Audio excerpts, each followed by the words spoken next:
ओम श्री गणेशाय नमः। दोस्तों, हिंदू धर्म में संकष्टी चतुर्थी पर भगवान गणेश की पूजा का विशेष महत्व है। इस दिन भक्त विघ्नहर्ता की कृपा पाने के लिए व्रत रखते हैं और उनकी विधि विधान से पूजा करते हैं। हिंदू धर्म में अनेक नामों और स्वरूपों वाले भगवान गणेश को समर्पित एकादंता संकष्टी चतुर्थी ज्येष्ठ माह के कृष्ण पक्ष की चतुर्थी तिथि को मनाई जाती है। संकष्टी चतुर्थी का व्रत भगवान गणेश को समर्पित है, जिन्हें सभी बाधाओं और संकटों को हरने वाला माना जाता है। संकष्टी का अर्थ है संकटों से मुक्ति दिलाना। इस विशेष चतुर्थी को एकादंता संकष्टी चतुर्थी कहा जाता है। एकादंता भगवान गणेश के 32 स्वरूपों में से एक है, जिनका एक दांत है। कुछ क्षेत्रों में महिलाएं इस व्रत को अपने संतान की लंबी आयु और उनकी रक्षा के लिए रखती है। संतान प्राप्ति की कामना करने वाले दंपति भी इस व्रत को श्रद्धा पूर्वक करते हैं। इस दिन किए गए धार्मिक कार्यों का विशेष फल मिलता है और जीवन में आने वाली बाधाओं से मुक्ति मिलती है। पंचांग के अनुसार ज्येष्ठ मास के कृष्ण पक्ष की चतुर्थी तिथि 16 मई के दिन यानी कि शुक्रवार को तड़के 4:03 पर शुरू होगी और अगले दिन 13 मई दिन शनिवार को सुबह 5:13 तक रहेगी। संकष्टी चतुर्थी की पूजा शाम को चंद्र उदय के समय की जाती है, इसीलिए यह व्रत 16 मई दिन शुक्रवार को किया जाएगा।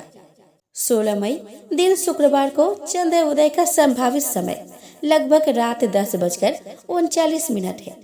इस दिन सुबह जल्दी उठकर स्नान आदि से निवृत्त होकर भगवान गणेश के समक्ष व्रत का संकल्प ले, पूजा के स्थान को साफ करे और भगवान गणेश की प्रतिमा या चित्र स्थापित करे। भगवान गणेश का आह्वान करे और उन्हें स्थापित करे। भगवान गणेश की प्रतिमा का गंगा जल या शुद्ध जल से अभिषेक करे। उन्हें पीले या लाल वस्त्र अर्पित करे और चंदन, कुमकुम, हल्दी आदि से श्रृंगार करे। भगवान गणेश को पीले या लाल फूल और दूर्वा घास अवश्य अर्पित करें। दूर्वा उन्हें अत्यंत प्रिय है। भगवान गणेश को मोदक, लड्डू यानी कि विशेषकर तिल के लड्डू, फल और अन्य मिष्टान्न का भोग लगाए।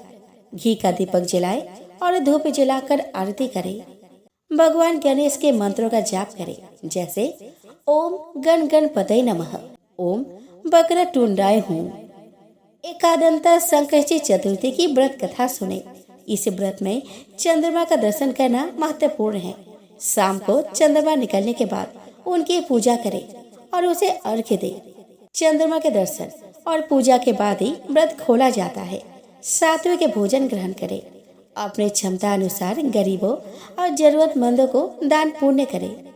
दोस्तों, एक कथा के अनुसार एक बार मदासुर नामक राक्षस ने देवताओं को बहुत परेशान किया।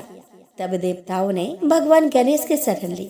भगवान गणेश ने एकादंता रूप धारण करके मदासुर का वध किया और देवताओं को उसके अत्याचार से मुक्ति दिलाई।